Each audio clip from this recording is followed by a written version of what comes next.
Eu gostaria que você mantivesse aí a sua Bíblia aberta em 1 Coríntios, capítulo de número 15. Nós estamos estudando uma série de estudos sobre a primeira carta de Paulo aos Coríntios, e hoje será o nosso último encontro sobre esta carta, estudando o capítulo de número 15. Lemos aqui no prefácio do culto, do versículo 1 até o versículo de número 9, mas todo este capítulo Paulo ele utiliza para falar da ressurreição, da doutrina da ressurreição. E nesta oportunidade nós também estaremos aprendendo com Paulo, com a carta de Coríntios, a respeito da ressurreição. Você que ainda porventura tenha alguma dúvida a respeito da doutrina da ressurreição, não saia daí, fique até o final deste estudo e você certamente terá as suas dúvidas sanadas, as suas dúvidas tiradas nesta oportunidade. O capítulo 15 da primeira carta de Coríntios é, quem sabe, o mais importante texto da Bíblia que trata deste assunto, da doutrina da ressurreição. Em nenhum outro texto da Bíblia nós vamos encontrar com tanta clareza, com tanta riqueza de detalhes, a doutrina da ressurreição como nós encontramos aqui. E eu gostaria de trazer o título desse estudo como a suprema importância da ressurreição de Cristo. Aleluia! Neste capítulo, amados, nós encontramos aqui 3 declarações de Paulo, que são verdadeiros pilares da nossa fé cristã. 3 declarações. A primeira declaração, não mais importante do que a segunda e a terceira, mas como elas são sequenciais, a primeira, Paulo afirma: Cristo morreu por nossos pecados. É um dos principais pilares da doutrina, da nossa fé, da fé cristã, um dos principais pilares do cristianismo. Cristo morreu pelos nossos pecados. Segunda afirmação, Cristo foi sepultado. Por que Paulo ele enfatiza que Cristo ele foi sepultado? Porque só se sepulta quem morreu.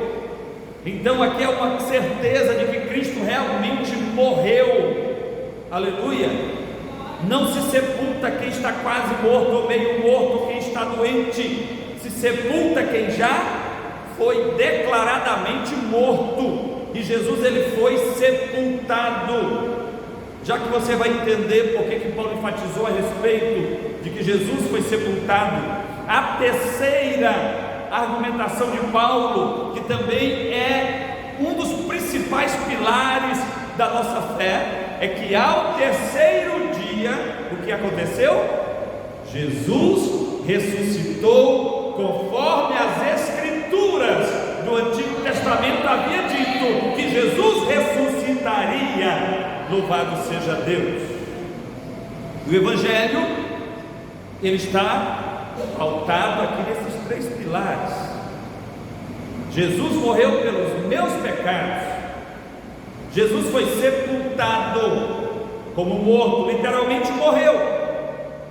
Ele não fingiu de morto para depois dizer que ressuscitou. Ele foi sepultado, ele foi embalsamado. E ao terceiro dia ele ressuscitou para a glória de Deus. Aleluia! Esses 3 elementos, ou nesses 3 elementos, está a essência do Evangelho, amados. O Evangelho de Cristo não seria Evangelho se não tivesse esses 3 elementos. Observe Observe que Paulo, ao longo de todo o capítulo, ele está enfatizando sobre a ressurreição dos mortos. Por que será que Paulo gasta um capítulo inteiro? Ele já falou desse assunto em outros capítulos anteriores, mas aqui neste capítulo ele gasta um capítulo inteiro para falar a respeito da ressurreição de Cristo e da ressurreição de forma geral, a ressurreição dos mortos. Por que será que Paulo ele gastou tanto tempo para esclarecer com tanta clareza, com tanto detalhe a respeito da ressurreição? Primeiro ponto, Paulo estava escrevendo a uma igreja grega. A cidade de Corinto era uma das cidades gregas, vizinha de Atenas inclusive, e era uma cidade permeada, dominada, influenciada pela cultura grega, cultura humanista grega. E a filosofia grega, apesar de ela acreditar que haveria uma vida após a morte, na perpetuação da alma, a filosofia grega não acreditava na ressurreição do corpo. A filosofia grega, ela pregava que o corpo era a parte má, a matéria era a parte má do ser humano, portanto ela era destruída com a morte, mas a alma, a essência da vida, era a parte boa, a essência da vida do ser humano. Então a alma ela se perpetuaria, ela até acreditava numa vida após a morte, uma vida perpétua, porém nessas condições. E por a influência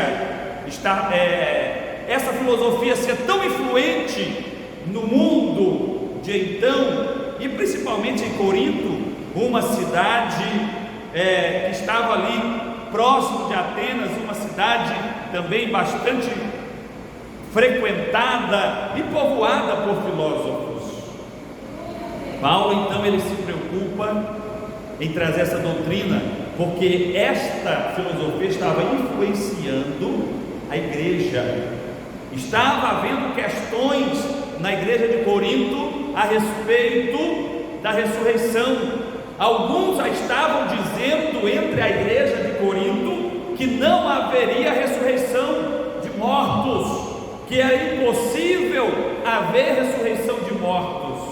E ora, se não há ressurreição de mortos, logo invalida toda a doutrina da salvação do cristianismo. É verdade ou não?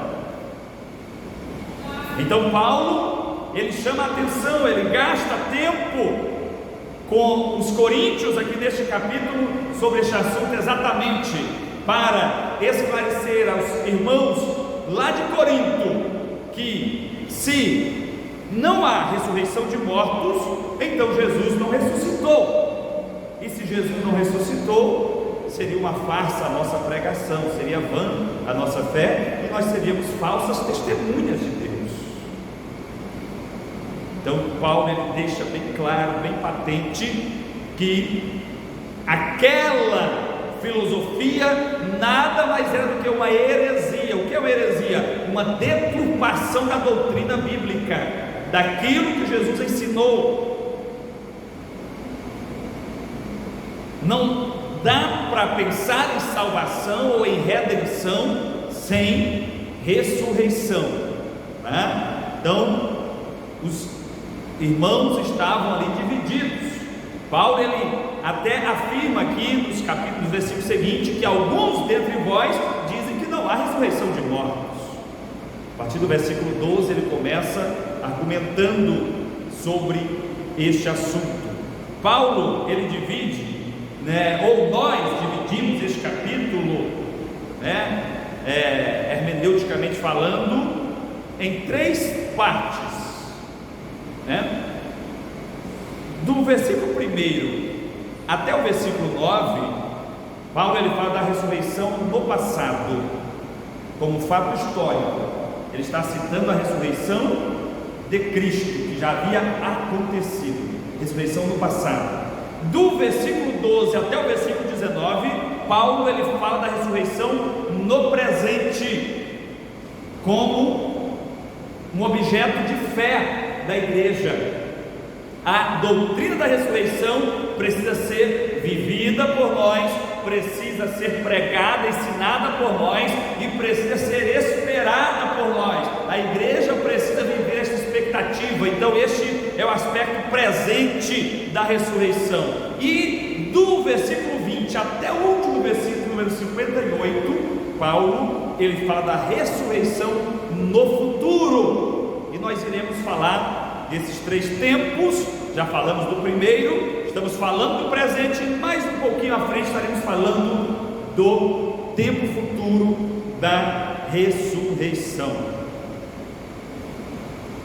É tão enfático a questão dos gregos de não acreditarem na ressurreição, que quando Paulo estava lá em Atenas, naquele Areópago, entre os filósofos gregos da escola, os estoicos, os epicureus, eram 2 escolas ali representadas, acho que tem mais algumas ali citadas lá em Atos, capítulo 17, do versículo 15 ao 34, nós encontramos este episódio, que os gregos, os filósofos, eles ouviram Paulo atentamente, quando Paulo estava falando da morte de Jesus, da ressurreição de Jesus, da importância de um homem se curvar a Deus, falando sobre o julgamento futuro que Deus havia determinado. Eles ouviram até o ponto que Paulo falou de ressurreição. Quando Paulo fala de ressurreição, a maior parte deles saíram, abandonaram o Areópago, porque eles não acreditavam. Para eles seria inconcebível a ressurreição. Um outro episódio aí no livro de Atos, lá no capítulo 22, quando Paulo estava diante do Sinédrio, ali na sua defesa, o Sinédrio era composto por rabinos, por homens entendidos da lei, e era composto ali praticamente por 2 escolas, os fariseus e os saduceus. Os fariseus acreditavam na ressurreição dos mortos. Paulo era fariseu, quando judeu, praticante da religião judaica, e tinha os saduceus que também compunham ali o Sinédrio. E Paulo ele conseguiu dividir o Sinédrio quando ele alegou ali que estava sendo julgado pela ressurreição dos mortos, pela doutrina da ressurreição dos mortos que ele havia pregado. E naquele momento houve ali uma divisão entre o Sinédrio, e Paulo ganhou tempo com aquela estratégia então para a sua defesa. Louvado seja o nome do Senhor Jesus. E eu quero aqui fazer uma pergunta para você. Jesus ressuscitou? Paulo estava justamente defendendo a ressurreição de Cristo, aqui nos primeiros 9 versículos do capítulo 15. E eu pergunto a você, vamos perguntar ao texto, o texto mesmo responde, aleluia, Jesus ressuscitou. Paulo ele busca vários argumentos para defender, ou para apresentar, para assegurar aos coríntios que Jesus ressuscitou. E o primeiro argumento, amados, aí no versículo 1, é sobre a salvação dos coríntios. Se Cristo não ressuscitou, logo vocês não estão salvos. Veja como ele começa aí os 3 primeiros versículos. Também vos notifico, irmãos, o evangelho que já vos tenho anunciado, o qual também recebestes e do qual também permaneceis, pelo qual também sois salvos, se o retiverdes, tal como vos tenho anunciado, se não é que crestes em vão.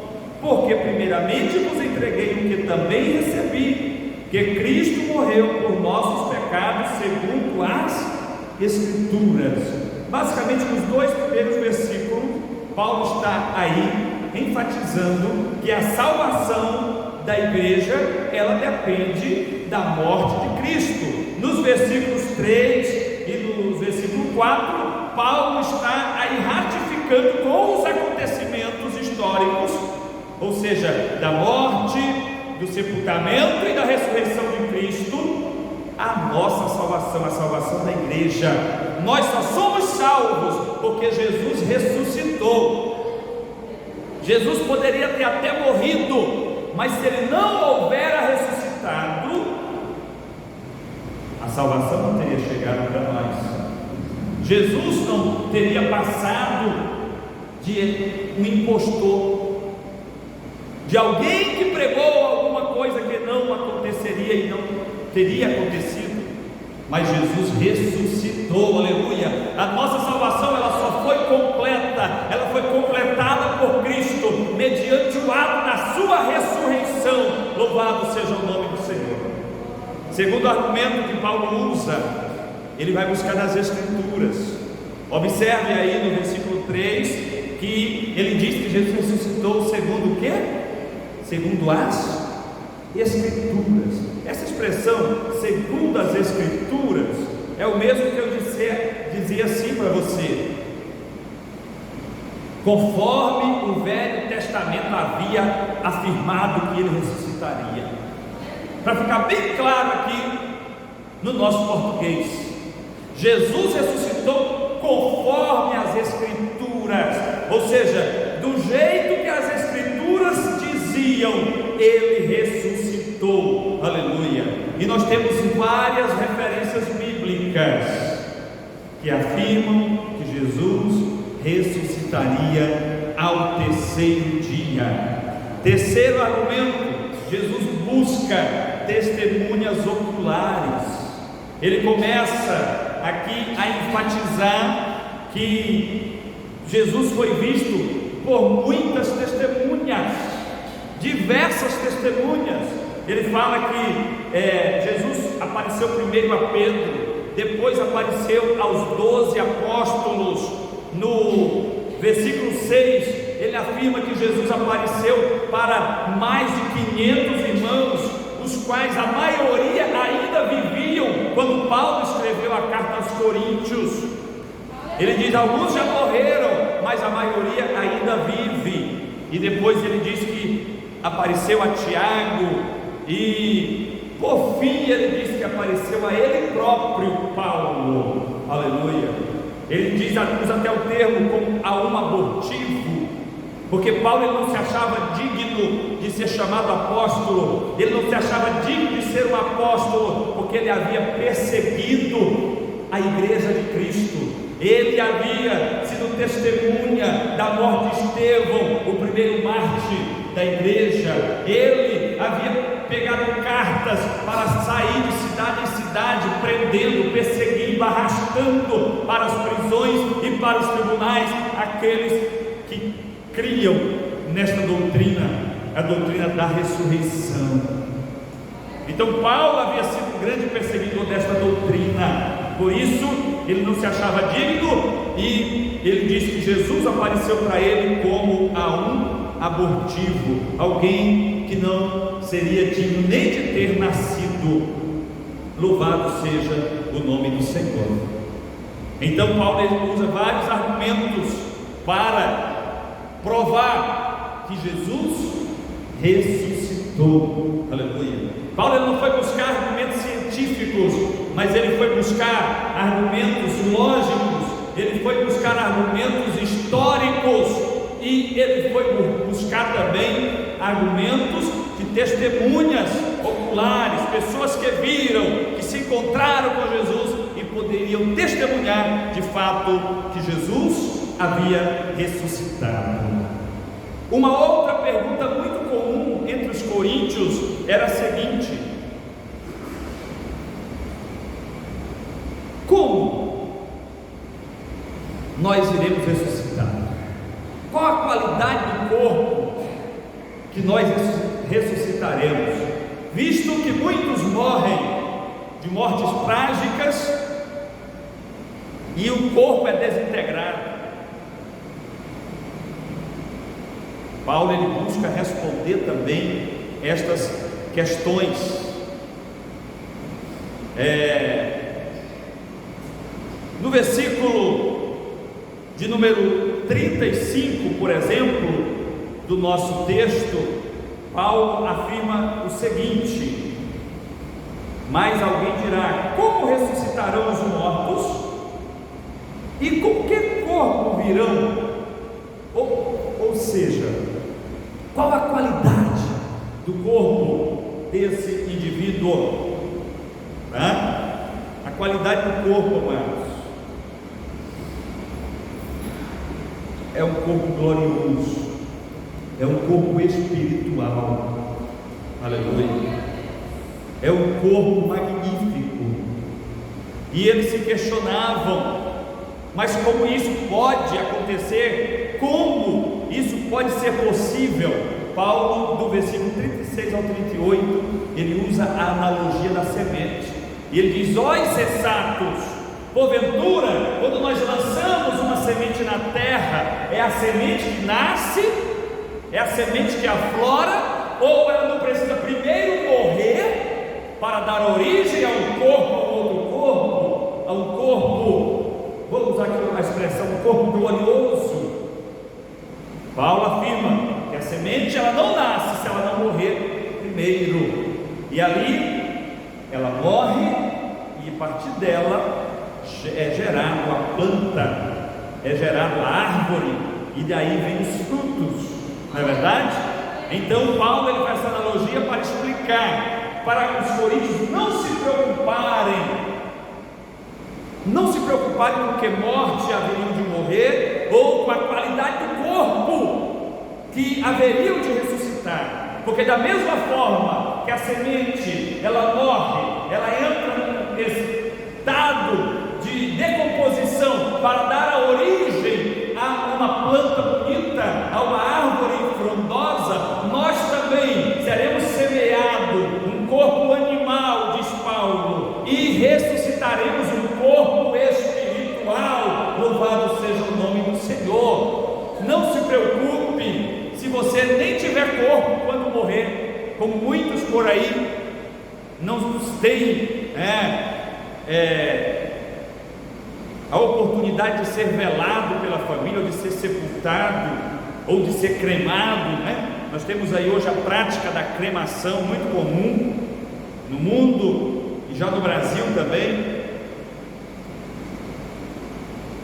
Não se preocupe, todo o corpo ele ressuscitará, aleluia, de uma forma gloriosa. Estou falando do corpo da igreja de Cristo, daqueles que aguardam o momento da nossa redenção, aleluia. Eles ressuscitarão com o corpo glorioso. Louvado seja o nome do Senhor. Dos versos 45 ao 49, Paulo ele faz uma analogia entre o primeiro e o último Adão, explicando que o primeiro Adão, aqui no verso 45, assim está também escrito: o primeiro homem, Adão, foi feito alma vivente, o último homem, Adão, em espírito vivificante. Ele faz uma analogia entre o primeiro homem, o Adão, que foi feito alma vivente, mas o último Adão,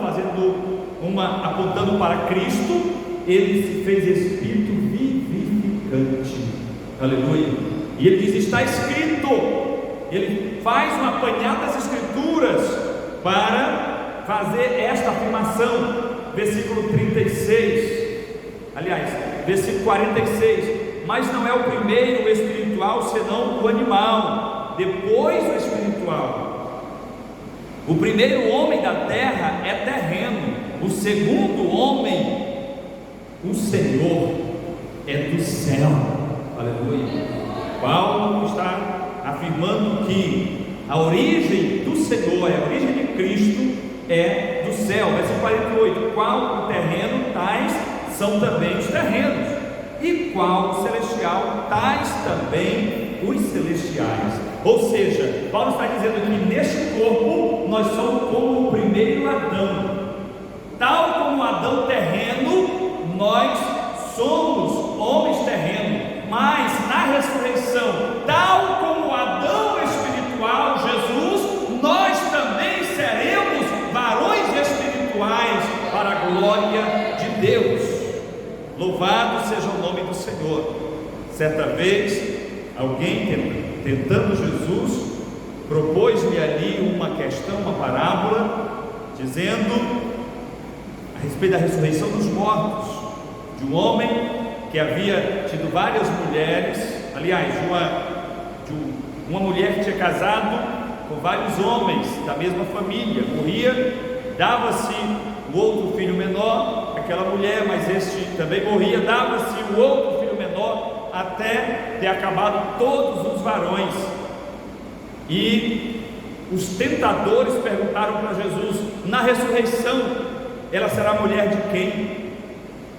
Aí Jesus esclarece para eles que ali na ressurreição não haverá corpo animal, corpo carnal, mas só corpo espiritual, e nós seremos como os anjos. Não terá casamento, não será dado a casamento, mas será tudo para a glória e honra do Pai Celestial. Louvado seja para sempre o nome do Senhor. Paulo afirma no versículo 50 desse texto que carne e sangue não herdará o reino de Deus.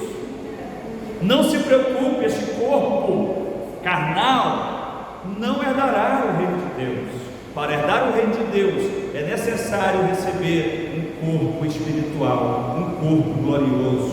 Mas pastor, então nós teremos um outro corpo, esse corpo vai ser destruído e nunca mais será visto? Não.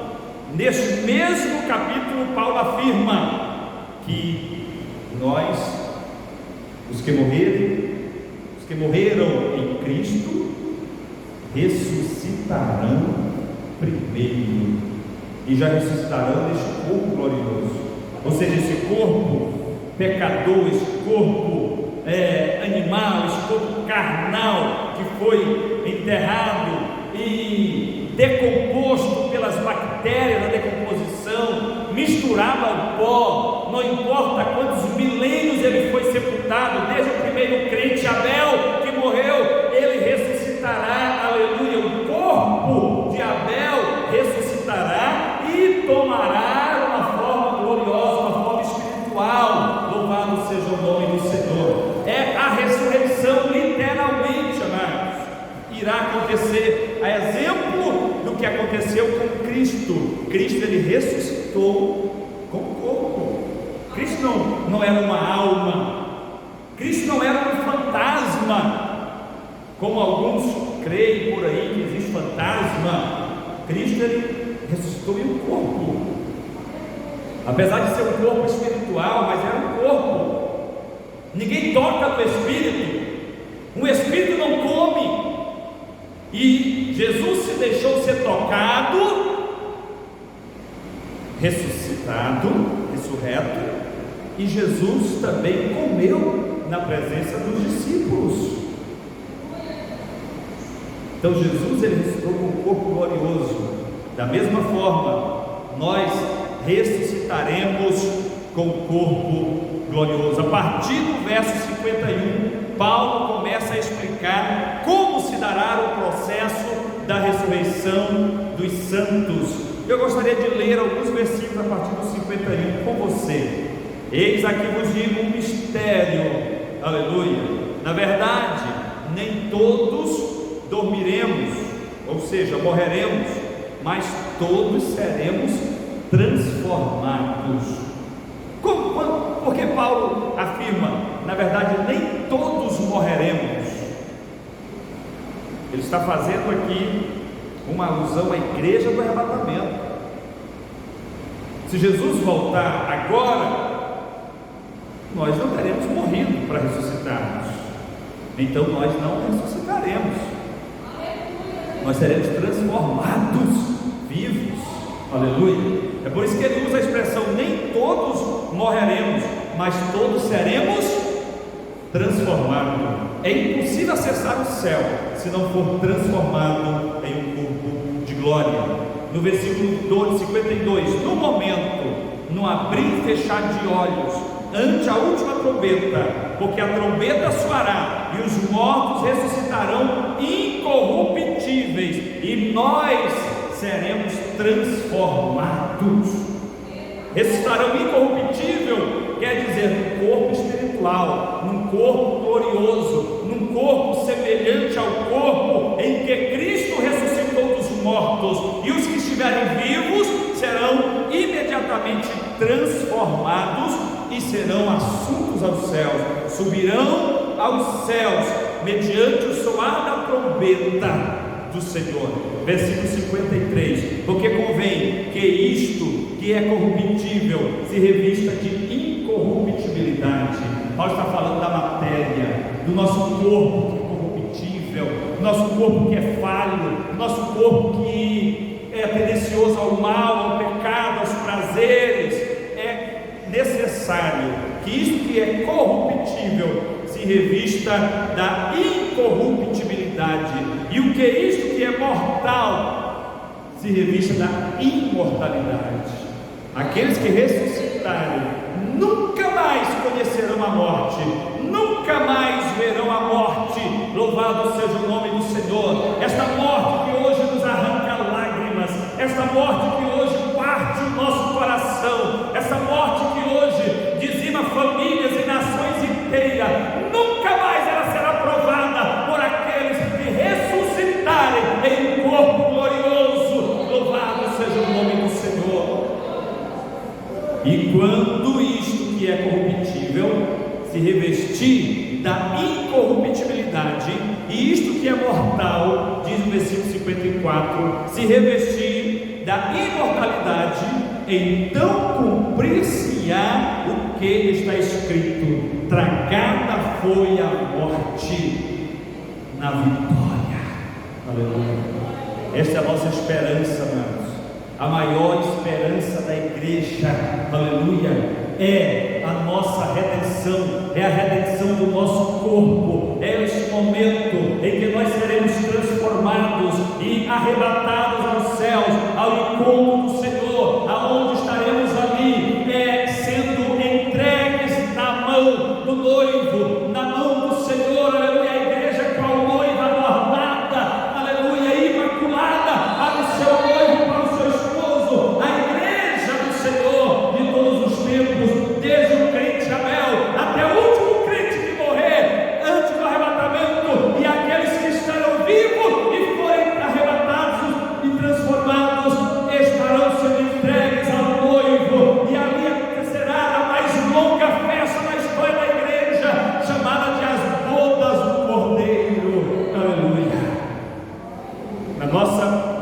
Nosso português seria a festa do casamento entre Cristo noivo e a igreja, a noiva. Louvado seja Deus. Louvado seja Deus.